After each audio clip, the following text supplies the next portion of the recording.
Alex. A tragédia de Teoflotone, um dos maiores acidentes da história das rodovias federais que cortam esse país. O caminhoneiro, o motorista da carreta, fugiu. Na cena do acidente ele desapareceu. Pois bem, se apresentou à Polícia Civil em Teoflotone, foi na delegacia e deu a versão dele dos fatos.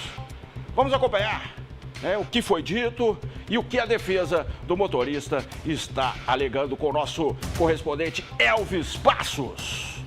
O motorista da carreta Bitrem, envolvida no acidente na madrugada do último sábado com o ônibus da aviação Entran, mais 2 outros veículos na BR-116, na comunidade da Lajinha, que até então estava desaparecido, se apresentou hoje, por volta das 2 horas da tarde, aqui na primeira Delegacia Regional de Polícia Civil, em Teoflotone.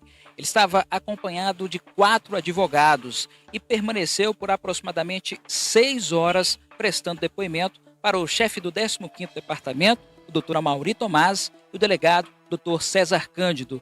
Na saída, ele estava com o rosto encoberto, acompanhado dos mesmos advogados, não quis se pronunciar à imprensa e os advogados conversaram através de uma entrevista coletiva, trazendo as primeiras informações a respeito do posicionamento do cliente, que também não teve o nome revelado, não teve a idade revelada. Ele é do Espírito Santo e a informação inicial é que, após o acidente, ele foi para o estado de origem. Vamos acompanhar a entrevista com o advogado de defesa do motorista da carreta Bitrem. Qual que é a alegação do seu cliente com relação a toda essa situação envolvendo esse acidente? O que aconteceu, infelizmente, não foi uma falha humana, foi uma falha mecânica que está sendo objeto de investigação e de perícia e que no seu devido tempo será publicado aí para a imprensa e no processo o resultado dela. Qual que seria a falha mecânica? Qual que seria a falha mecânica? Na nossa visão, a falha mecânica foi do ônibus, que estourou o pneu, invadiu a mão direção do nosso cliente, que é o condutor da carreta, e acabou ocasionando o acidente. E por que o seu cliente fugiu, senhor? Só para um esclarecimento aqui, inclusive nós temos testemunhas oculares que presenciou o acidente e verificou essa questão do estouro de pneu e que invadiu a mão contrária, colidindo com a carreta do nosso cliente. A CNH não está suspensa. A CNH ele tem uma decisão judicial que revogou a suspensão da CNH. Ele está perfeitamente habilitado, apto a dirigir. Ele estava 95 km/h. Vocês têm prova disso? Está cobrando pela Polícia Civil. A gente não nos foi apresentado nenhuma prova de excesso de velocidade e também não foi nos apresentado nenhuma prova de excesso de perícia. Então, em relação a isso, está sendo objeto de perícia também. No momento que o ônibus invadiu a mão direção dele, ele teve que fazer um leve movimento para a direita para tirar o cavalo mecânico para não colidir com o ônibus.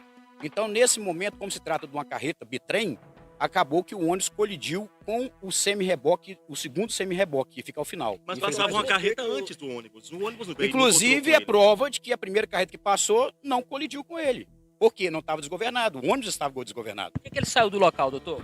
Ele saiu do local porque, naquele momento, ele desceu da carreta, foi verificar o que aconteceu, entrou em pânico em virtude de ver a gravidade do acidente, do ônibus estar pegando fogo, em chamas.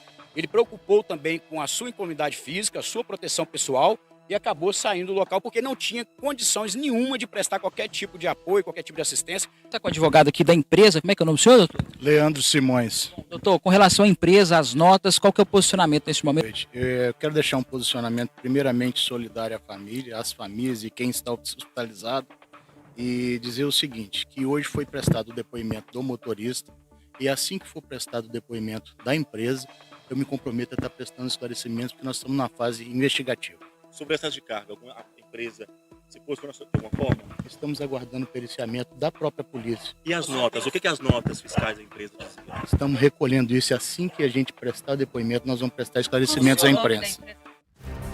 Bom, várias informações, que o caminhoneiro prestou e o advogado também, Agora vai ser... nós queremos saber a verdade, gente? Quem sou eu para dizer quem está mentindo, se fulano está mentindo, se cicrano está falando a verdade, Não tenho primeiro que não é o meu papel. Segundo que a gente não está na investigação, nós não temos os elementos, a gente traz à tona o que conseguimos apurar. Ele, né, a defesa alega que ele conseguiu na justiça o direito de dirigir. Teve aquela situação da carteira suspensa porque ele não realizou o teste do bafômetro.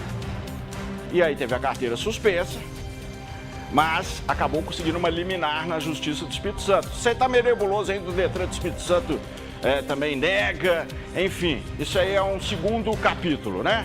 E em relação à dinâmica do acidente, que é esta polêmica, olha aí, ó, o granito, segundo consta, estava acima do peso permitido. A PRF fez ali uma pesagem inicial e teria constatado que estava acima do limite de peso.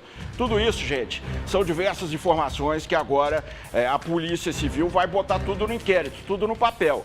O caminhoneiro, a defesa dele alega que a roda do ônibus estourou, versão que as testemunhas do carro de passeio, elas confirmam essa versão, alegam que terem visto isso, ou pelo menos tiveram essa impressão, que o pneu do ônibus teria estourado e aí ele perdeu o controle e colidiu na carreta. Mas, vejam bem,